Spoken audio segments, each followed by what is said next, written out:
हुजूर, बाज़ जगहों पे ये बात सामने आई है, कई लोग दूसरे लोगों से मुतालिक दावा करते हैं कि ये लोग अपनी दूसरी जन्म में अब दुनिया में दोबारा आए हैं।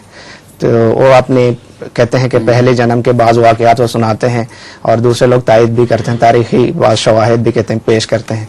तो ऐसे लोगों के मुंह बंद करने के लिए किस तरह हम उनको जवाब दें? मुंह बंद करके उनसे एराज किया करें। वो गप मारते हैं। उनसे अपने जन्म का बचपन का कोई वाकया पूछें कि हमें इस जन्म के वाकयात तो बता दो। अगर तुम्हें इसका भी नहीं पता तो पुराने जन्म का क्या पता होगा।